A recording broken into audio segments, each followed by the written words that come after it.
Hello students, FC coaching classes में आप सभी का स्वागत है। आज इस वीडियो में हम क्लास 12th ऑर्गेनिक का चैप्टर एल्कोहल फिनोल ईथर का सेकंड पार्ट करेंगे, जिसमें हम फिनोल्स पढ़ेंगे।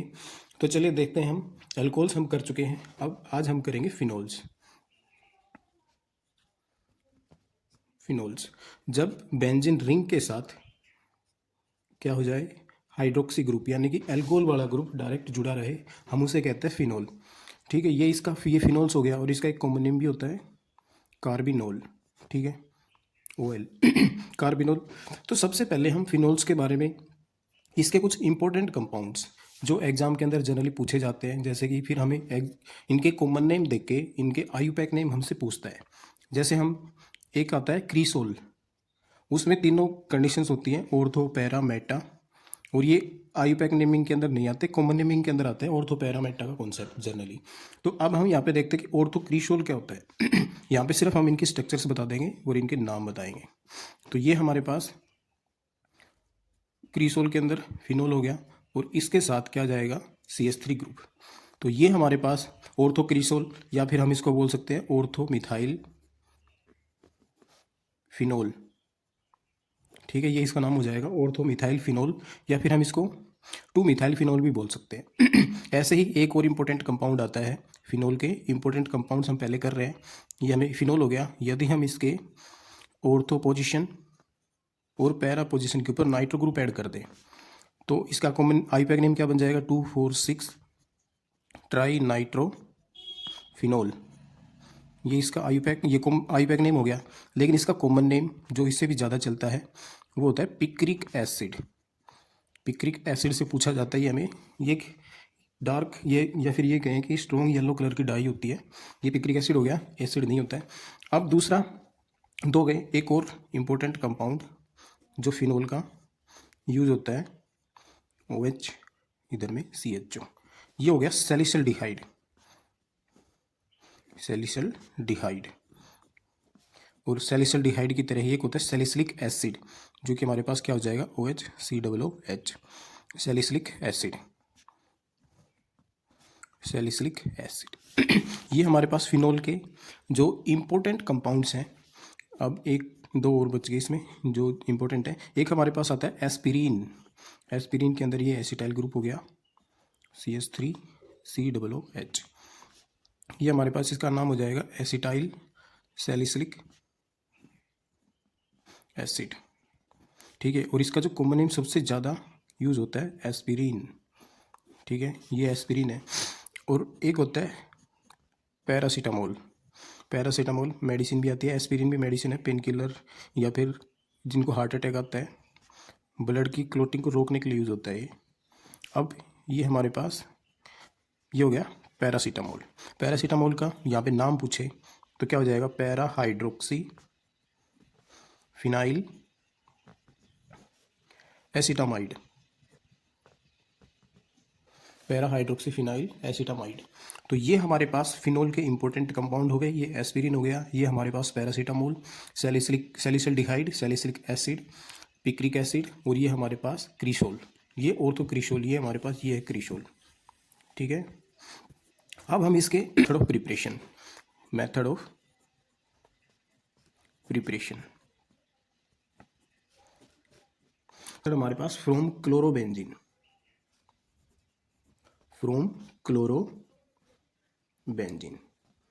क्लोरोबेंजीन, ये हमारे पास बेंजीन के ऊपर क्या आ गया, क्लोरीन, इसको हम कहेंगे क्लोरोबेंजीन।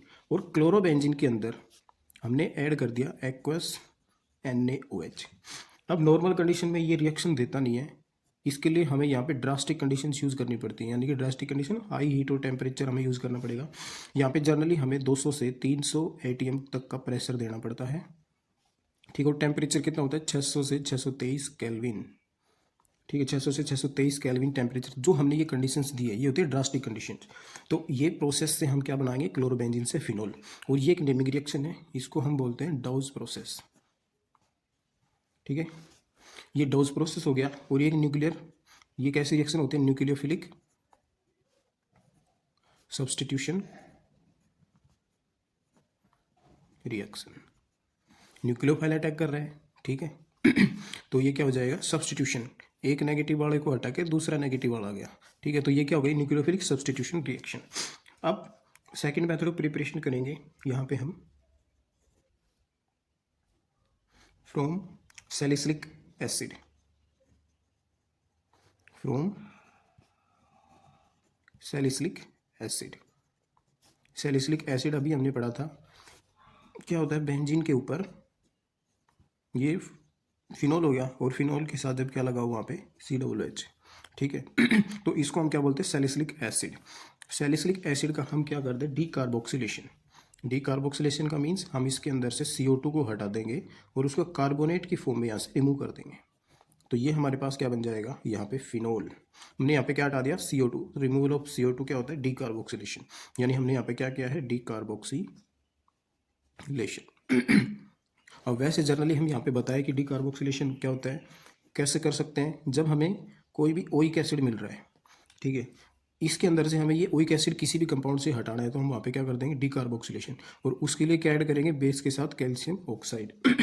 तो ये इसको हम वैसे क्या बोलते हैं, इसका नाम होता है सोडा लाइम, सोडा लाइम, ठीक है, सोडियम के साथ कैल्शियम ऑक्साइड। तो यहाँ पे ये क्या करेगा, इस COOH को यहाँ से हटा देगा, तो ये सिर्फ क्या बनेगा हमारे पास, बेंजीन, ठीक है, बेंजीन से। और ये जो CO2 है यहाँ से रिमूव हो जाएगी। तो इस प्रोसेस को हम क्या बोलते हैं, सोडा, ये डीकार्बोक्सिलेशन। तो ये कन्वर्जन भी हमारे पास बेंजोइक एसिड से बेंजीन कैसे बनाई, तो सिर्फ क्या कर देंगे वहाँ पे, डीकार्बोक्सिलेशन रिएक्शन कर देंगे। तो ये हमारे पास 2 मेथड ऑफ प्रिपरेशन हो गए। नेक्स्ट करेंगे, तो ये हमारे पास अब देखते हैं third method of preparation. Third important है, ये किससे बनाएंगे हम, from benzene diazonium salt, from benzene diazonium salt. Benzene diazonium chloride भी कह सकते हैं, बेंजीन डाइजोनियम क्लोराइड का यूज़ करेंगे यहाँ पे, ठीक है। BDC सॉल्ट भी सॉल्ट में बोल देते हैं। तो हमने यहाँ पे क्या लिया, बेंजीन डाइजोनियम क्लोराइड। ये हमारे पास हो गया बेंजीन डाइजोनियम क्लोराइड N2Cl।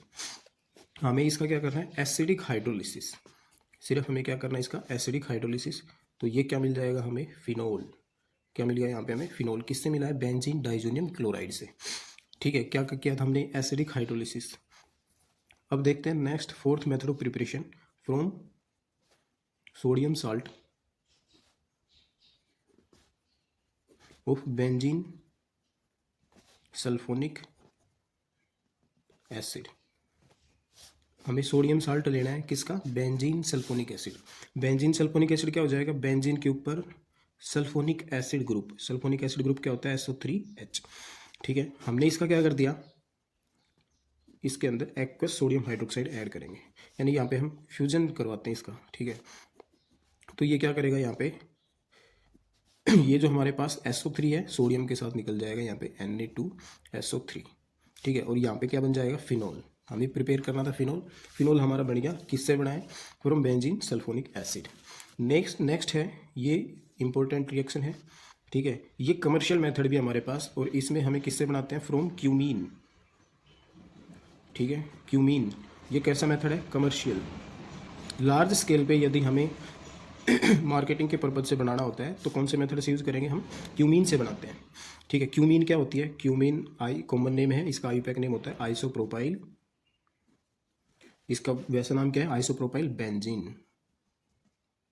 अब देखते हैं इसमें, ये हमारे पास बेंजीन हो गया, पहले क्यूमीन बना लेते हैं, क्यूमीन आइसोप्रोपाइल। ये आइसोप्रोपाइल बेंजीन हो गया, ठीक है। हमें इसका क्या करना है, aerial oxidation. Aerial oxidation add हो जाएगा, तो यहाँ पे एज इट इज़ ये वाला रिएक्शन तो लिखेंगे CH3, और ये जो हमने ऑक्सीजन ऐड किया है ये यहाँ पे पेरोक्साइड लिंकेज की फॉर्म में ऐड हो जाएगा। ये हमारे पास इंटरमीडिएट में बनेगा, ठीक है। ये हमारे पास इंटरमीडिएट बना है, और इस इंटरमीडिएट का नाम क्या रहेगा, इसका नाम हो जाएगा क्यूमीन हाइड्रो पेरोक्साइड। ये इस इंटरमीडिएट का नाम होगा। पूछें क्यूमीन से बनाते तो इंटरमीडिएट क्या बनता है, क्यूमीन हाइड्रो पेरोक्साइड। इसका अंदर फर्दर हम एसिडिक हाइड्रोलिसिस करते हैं। एसिडिक हाइड्रोलिसिस में हमें क्या मिलेगा, ये सारे ग्रुप जिसके ऊपर लगे हुए हट जाएंगे, और वहाँ पे क्या ऐड होएगा, OH, ठीक है। साथ में क्या निकल जाएगा, ये हमारे पास 3 कार्बन थे, तो ये 3 कार्बन की चेन एज इट इज़ यहाँ पे आ जाएगी। और ये जो ऑक्सीजन था, एक ऑक्सीजन तो यहाँ पे फिनोल में आ गया, दूसरा ऑक्सीजन यहाँ पे एसीटोन की फॉर्मेशन करवा देगा, ये हमें क्या बन गया, कीटोन बन गया एसीटोन वाला, और ये हमारे पास क्या बन गया, फिनोल। तो ये इंपॉर्टेंट मेथड ऑफ प्रिपरेशन है कि क्यूमीन से कैसे बनाएंगे, ये कमर्शियल मेथड है। हमसे ऐसे पूछ सकता है कि सिर्फ कमर्शियल मेथड, ये फिनोल प्रिपरेशन का कमर्शियल मेथड कौन सा होता है, तो कौन सा है, क्यूमीन। अब हम इसकी कुछ केमिकल प्रॉपर्टीज़ देख लेते हैं। इसकी केमिकल प्रॉपर्टीज़ हमारे इंपॉर्टेंट हैं इसमें, तो देखते हैं chemical properties. Method of preparation 5 थे इंपॉर्टेंट जो हमने कर लिए हैं। अब इसमें देखते हैं हम इसकी chemical properties. Chemical properties, chemical properties में सबसे पहले हम देखते हैं फिनोल का एसिडिक करेक्टर। ठीक है, तो इसमें एसिडिक करेक्टर के अंदर क्या आएगा, जैसे कि हमारे पास फिनोल है, फिनोल में हमारे पास क्या है, ऑक्सीजन और ये हाइड्रोजन। तो ऑक्सीजन के पास लोन पेयर ऑफ इलेक्ट्रॉन होते हैं, तो यदि हम इसकी शिफ्टिंग इस साइड में करवा रहे हैं, जो इनके बीच में बॉन्ड वाला पेयर है इलेक्ट्रॉन्स का, तो इसमें हमारे पास क्या बनेगा, यहाँ पे बनेगा फिनोक्साइड आयन। ऑक्सीजन के पास 2 लोन पेयर तो थे, यहाँ पे 2 लोन पेयर हैं अभी भी, और नेगेटिव चार्ज आ गया क्योंकि ये जो बॉन्डिंग वाला इलेक्ट्रॉन इसके पास आ गया। साथ में यहाँ पे प्रोटॉन की फॉर्मेशन हो गई, ये जो हाइड्रोजन था यहाँ पे आ गया। ये जो हमारे पास बना है यहाँ पे फिनोक्साइड आयन, इसकी स्टेबिलिटी ज़्यादा होती है। ठीक है, स्टेबिलिटी इसकी ज़्यादा क्यों है, क्योंकि ये क्या होता है, स्टेबलाइज बाई रिजोनेंस। इसके अंदर रिजोनेंस होती है, ये बॉन्ड इधर शिफ्ट होंगे, पूरा बेंजीन के अंदर रिजोनेंस होता है, तो रिजोनेंस इसको फेवर करेगा, और ये रिजोनेंस की वजह से जो फिनोक्साइड आयन बना, ये क्या होता है, स्टेबल। इसी स्टेबिलिटी की वजह से फिनोक्साइड आयन क्या होता है, एल्कोहल से ज़्यादा एसिडिक होता है, ये वाला हाइड्रोजन। ठीक है, ये क्वेश्चन पूछा जाता है कि फिनोल ज़्यादा एसिडिक क्यों होता है एल्कोहल से, तो हम यहाँ पे रिजोनेंस का कारण देंगे कि फिनोक्साइड आयन क्या होता है, ज़्यादा स्टेबल होता है। ऐसा ही सेम हम एल्कोहल के अंदर करके बता रहे हैं, ये हमारे पास एल्कोहल हो गया। यदि सेम हम एल्कोहल के अंदर करें कि जैसे कि हमने उसके लोन पेयर इधर करवाए, हम इसको इधर शिफ्ट करवा दें, तो हमारे पास ये जो आयन बन गया, ठीक है, इसके पास लोन पेयर भी हैं और H पॉजिटिव, लेकिन यहाँ पे कोई रिजोनेंस नहीं है। ठीक है, क्या कहेंगे हम यहाँ पे, नो रिजोनेंस, कोई रिजोनेंस नहीं है। रिजोनेंस नहीं है तो ये लेस स्टेबल है, किसके कंपैरिजन में, फिनोक्साइड आयन के कंपैरिजन में। तो ये क्या हो जाएगा, फिनोल हैव हायर टेंडेंसी, तो हम यहाँ पे लिख के बता देंगे, phenol have higher tendency, phenol have higher tendency to lose H positive than alcohol. ठीक है, तो हायर टेंडेंसी तो मोर एसिडिक सीधा लिखेंगे, हायर टेंडेंसी मोर एसिडिक, तो ज़्यादा रिलीज इजीली ये कर पाएगा फिनोक्साइड आयन, यानी कि फिनोल ज़्यादा इजीली हाइड्रोजन को लॉस कर देता है, तो क्या हो जाएगा, हायर एसिडिक हो जाएगा। तो ये इसका एसिडिक करेक्टर हो गया। फर्स्ट प्रॉपर्टी हमारे पास क्या थी इसका, एसिडिक करेक्टर। ठीक है, फिनोल क्या है, ज़्यादा एसिडिक है। अब इसकी नेक्स्ट प्रॉपर्टी देखते हैं। इसकी नेक्स्ट प्रॉपर्टी है हमारे पास इसकी प्रोटोनेशन रिएक्शन, इसकी प्रोटोनेशन रिएक्शन। प्रोटोनेशन रिएक्शन हम एक में ही कर लेंगे, जितने ही इसकी लिखेंगे यहाँ पे नॉर्मली जो इंपॉर्टेंट है वो सारे लिख लेंगे। जैसे हमारे पास हम बता रहे हैं कि यहाँ पे हम फिनोक्साइड आयन बना रहे हैं, लोन पेयर थे यहाँ पे इसके इलेक्ट्रॉन्स के, वो भी ठीक है। तो जैसे हमने इसको रिएक्शन करवाया, पहले हमने इसको सोडियम मेटल के साथ रिएक्शन करवाया। ठीक है, सोडियम मेटल के साथ रिएक्शन करवाएंगे तब भी हमारे पास क्या बनेगा, सोडियम फिनोक्साइड। सोडियम फिनोक्साइड बन गया, ये हमारे पास क्या नाम हो गया इसका, सोडियम फिनोक्साइड। और यदि हम इसको एक्वस NaOH के साथ ऐड करवाएं तब भी यहाँ पे क्या बनेगा, सोडियम फिनोक्साइड। और यदि हम इसका रिएक्शन NaNH2 इसके साथ करवा दें, इसका ब्रेकडाउन कैसे होता है, Na पॉजिटिव साथ में ये जो अमीन है NH2, इस तरीके से होगा, Na पॉजिटिव और ये NH2 नेगेटिव अलग हो जाएंगे, तो यहाँ पे क्या बन जाएगा, यहाँ पे भी सोडियम फिनोक्साइड आयन। ये प्रोटोनेशन रिएक्शन तीनों में बता दी, हम वहाँ पे एक्वस NaOH यूज़ करें, सोडियम मेटल यूज़ करें या NaNH2 यूज़ करें, तो तीनों के अंदर प्रोडक्ट क्या बनेगा हमारे पास, सोडियम फिनोक्साइड। ठीक है, नेक्स्ट रिएक्शन है इसकी, ये second chemical property. Third chemical property देखो, ये हमारे पास फिनोल हो गया, इसका रिएक्शन करवा रहे हैं हम यहाँ पे करेंगे इसका एसिटाइलेशन। ठीक है, एसिटाइलेशन और बेंजोइलेशन, 2 रिएक्शन है इसकी इंपॉर्टेंट, दोनों रिएक्शन हम एक में ही बता देंगे यहाँ पे। ठीक है, ये हमारे पास फिनोल की 2 इंपॉर्टेंट रिएक्शन हो जाएंगी। फर्स्ट हम कर रहे हैं acetylation, acetylation addition of acetyl group. ठीक है, और यहाँ पे हम इसके साथ एक्वस NaOH ये बेस यूज़ कर लिया, या फिर पायरिडीन भी यूज़ कर सकते हैं, पायरिडीन, दोनों बेस में से कोई भी एक बेस यूज़ करेंगे। ठीक है, तो हमारे पास यहाँ पे क्या बन जाएगा, इसके ऊपर एसिटाइल ग्रुप ऐड हो जाएगा। H रिमूव हो जाएगा, ये H के साथ Cl रिमूव हो जाएगा, HCl, ठीक है। और यहाँ पे क्या बन जाएगा, साथ में CH3, एसिटाइल ग्रुप ऐड हो गया हमारे फिनोल के ऊपर। नेक्स्ट सेम रिएक्शन है इसके लिए, यदि हम यहाँ पे बेंजोइलेशन करना चाहें, यानी कि ये हमारे पास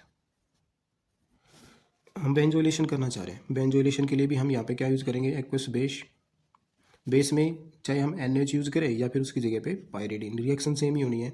जो ग्रुप ले रहे हैं हेलोजन के साथ, हेलोजन तो हट जाएगा इस हाइड्रोजन के साथ, और जो ग्रुप हमने लिया था वो ग्रुप ऐड हो जाएगा फिनोल के ऊपर, फिनोल वाले ऑक्सीजन के साथ। सेम तरीके की रिएक्शन है, सेम तरीके से यहाँ पे एडिशन होगा, ठीक है। ये जो ग्रुप हमने लिया था, ये ग्रुप इसके ऊपर बेंजोइल ग्रुप ऐड हो गया, ठीक है। क्लोरीन इस हाइड्रोजन के साथ मिलकर रिमूव हो जाएगा, ये हमारे पास क्या बनेगा, फिनाइल बेंजोएट, फिनाइल बेंजोएट हमारे पास बन गया। ये जो बेंजोइलेशन ऑफ फिनोल है, ये जो सेकंड वाली हमने की है, ये एक नेमिंग रिएक्शन होती है। नेमिंग रिएक्शन कौन सी है, स्कॉटन बोमन रिएक्शन, ये इंपॉर्टेंट रिएक्शन है बेंजोइलेशन, ठीक है। कौन सा रिएक्शन था ये, बेंजोइलेशन ऑफ फिनोल।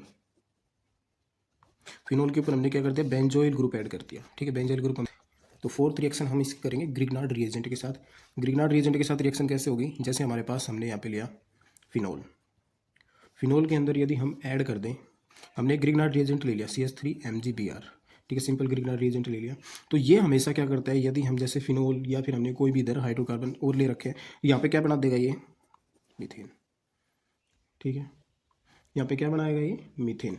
और यदि हम सेम टाइप से एक रिएक्शन और करके बताएं, हमने यहाँ पे ये जो ग्रिग्नार्ड रिएजेंट होता है हमारे पास RMgX, एक्स पे कोई भी हेलोजन ले सकते हैं, आर पे जो भी ग्रुप हमें ऐड करवाना है वो ग्रुप लेते हैं, जो आर ग्रुप यहाँ पे लेंगे हमारा आंसर वही आएगा यहाँ पे, ठीक है। अब जैसे हम यहाँ पे हमने फिनाइल ग्रुप ले लिया C6H5MgBr, तो हमारे पास यहाँ पे सेम फिनोल के अंदर कर रहे हैं तो हमारे पास बेंजीन बन जाएगी C6H6, ठीक है। ये हाइड्रोजन इसके साथ आ जाएगा, MgBr इसके साथ चली जाएगा, ठीक है। तो ये हमारे पास क्या बनेगा, बेंजीन, ये हमारे पास क्या बनेगा, मीथेन। जो इसकी वैल्यू रहेगी वो हाइड्रोकार्बन हमारा आंसर आएगा, ठीक है। अब है नेक्स्ट फिफ्थ रिएक्शन, और फिफ्थ के अंदर हम इसका कर लेते हैं electrophilic substitution reaction, electrophilic substitution reaction. Electrophilic substitution reaction में हमारे इसे जैसे इलेक्ट्रोफाइल ऐड करेंगे, इलेक्ट्रोफाइल जैसे सबसे पहले हम ब्रोमीन ऐड कर रहे हैं, तो ब्रोमीन के एडिशन को हम क्या बोलते हैं, ब्रोमिनेशन। ब्रोमिनेशन का मीन्स एडिशन ऑफ ब्रोमीन।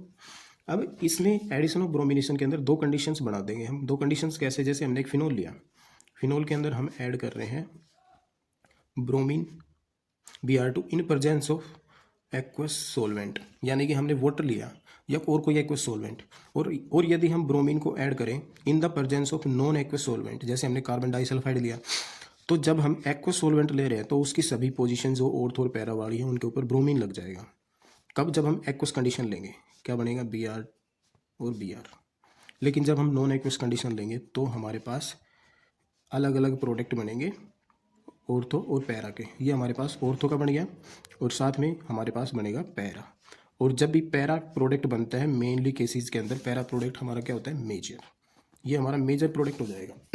तो ये हमारे पास जब एक्वस सोलवेंट ले रहे हैं, जैसे वाटर लिया हमने, तो उसकी ऑर्थो पैरा सभी पोजीशन के ऊपर ब्रोमीन ऐड हो जाएगा। और यदि हम नॉन एक्वस सोलवेंट ले रहे हैं, जैसे हमने यहाँ पे कार्बन डाइसल्फाइड लिया है, तो क्या बनेगा, ऑर्थो प्रोडक्ट अलग बनेगा, पैरा अलग बनेगा, और जो पैरा प्रोडक्ट होगा वो बनेगा ज़्यादा। सेम इसी तरीके से हम इसका रिएक्शन करेंगे। ब्रोमिनेशन हो गया, नेक्स्ट करेंगे नाइट्रेशन।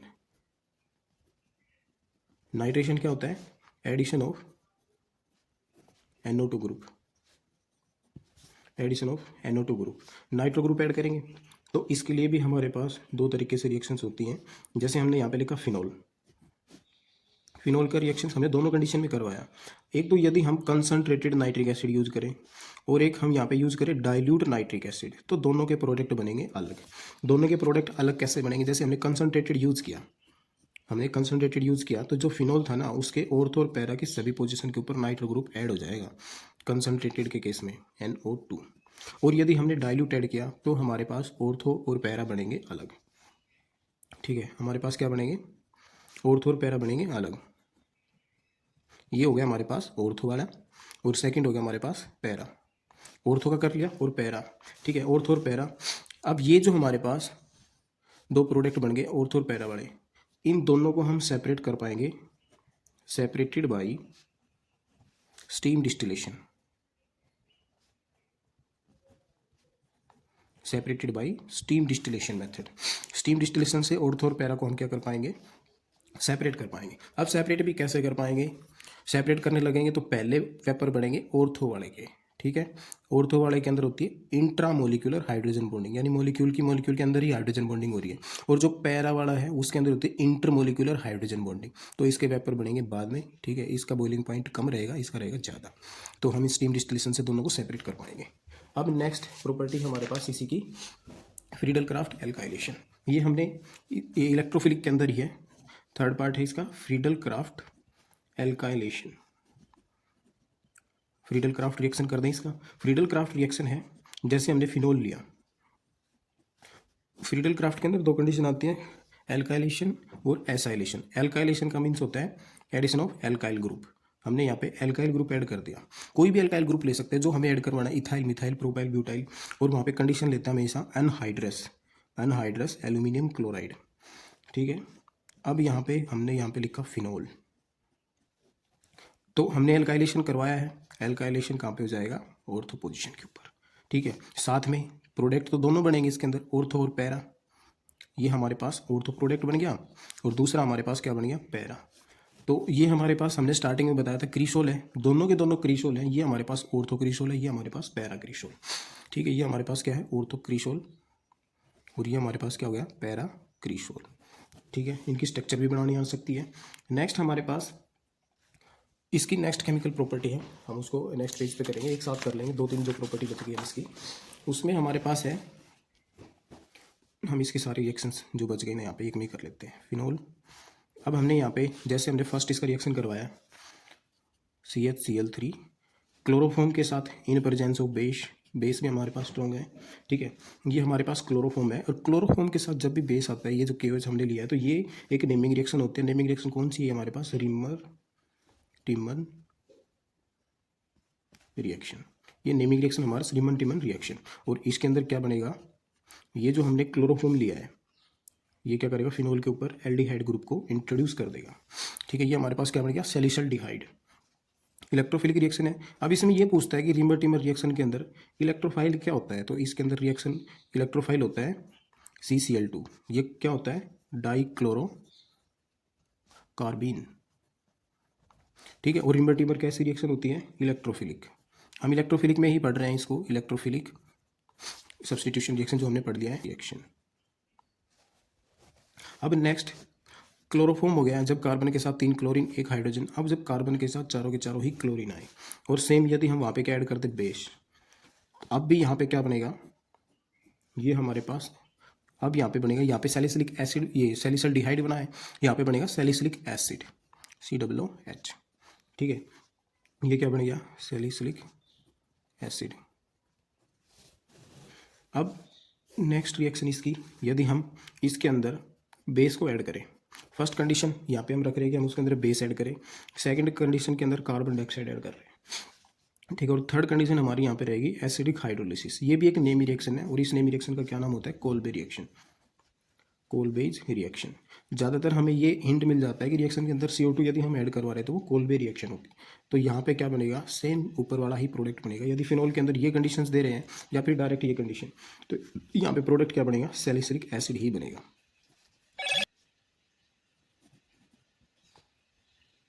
यहाँ पे क्या बनेगा, सैलिसिलिक एसिड, प्रोडक्ट सेम ही है।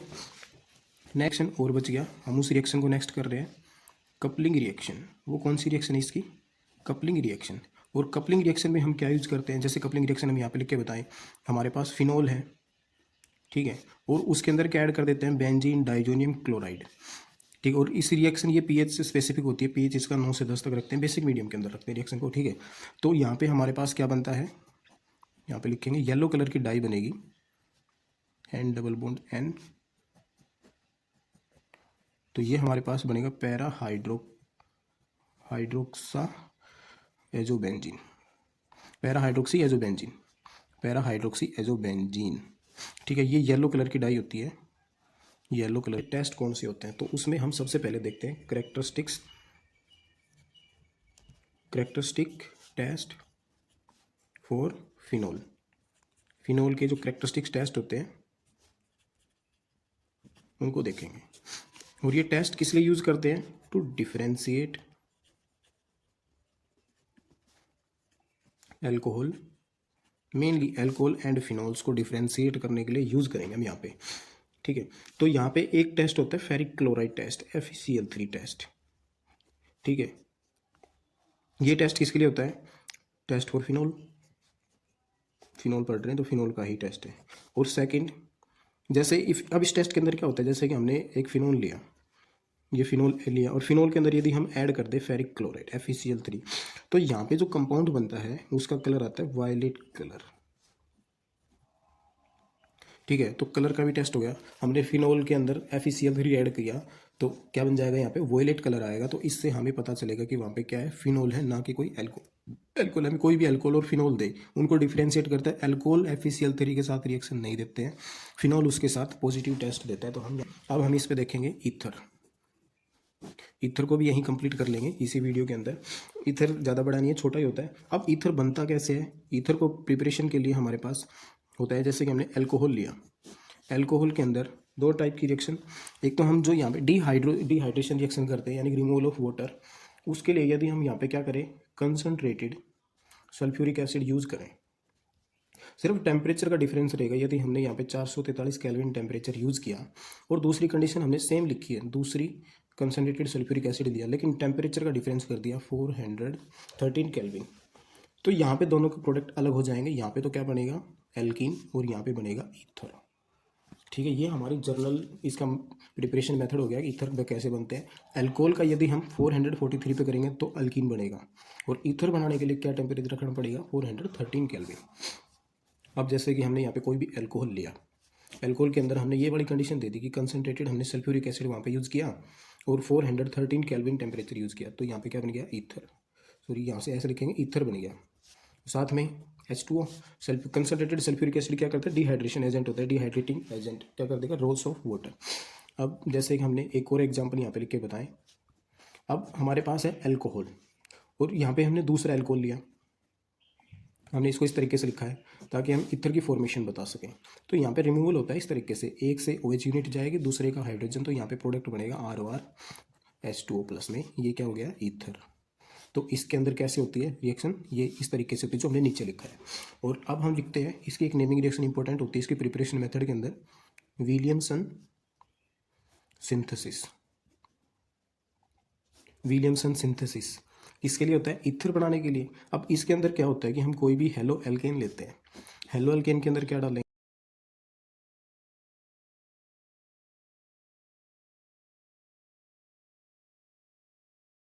होगा, ये जो Na है X के साथ रिमूव हो जाएगा, Na X के साथ हट जाएगा। ठीक है, और यहाँ पे क्या बन जाएगा? ईथर। ईथर बन गया। तो ये एग्जाम्पल लेके बताते हैं, सेम जैसे हमने यहाँ पे R की वैल्यू ले ली मिथाइल, और हेलोजन लिया हमने क्लोरीन, तो इसके अंदर हमने ऐड की कर देंगे, R की वैल्यू हमने यहाँ पे CH3 ले लिया, और ये सोडियम तो हमारे पास था ही। ठीक है, तो यहाँ पे रिमूव हो जाएगा Cl, और Na क्या निकल जाएगा? NaCl। यहाँ पे साथ में क्या निकला था? RX, ये NaX। ठीक है, तो अब ये हमारे पास CH3 और ये CH3O बन गया, यहाँ पे प्रोडक्ट CH3O CH3 क्या बन गया है? ईथर। और ये जो ईथर बना इसका क्या नाम है? मिथोक्सी मीथेन, मिथोक्सी मीथेन बन गया। ठीक है, अब ये हमारे पास ईथर के बारे में हो गया। ईथर के बारे में सबसे इंपॉर्टेंट ये इतना ही था कि इसके प्रिपरेशन के अंदर विलियमसन सिंथेसिस इंपॉर्टेंट होता है, इससे ज़्यादा इस चैप्टर से कुछ नहीं आता। तो ये हमारे पास अल्कोहल का पार्ट हम पहले कर चुके थे, और इसमें हमने कर लिया फिनॉल एंड ईथर। तो ये हमारे पास क्या हो गया? कंप्लीट। अल्कोहल, फिनॉल, ईथर वाला चैप्टर कंप्लीट हो गया। Thanks for watching.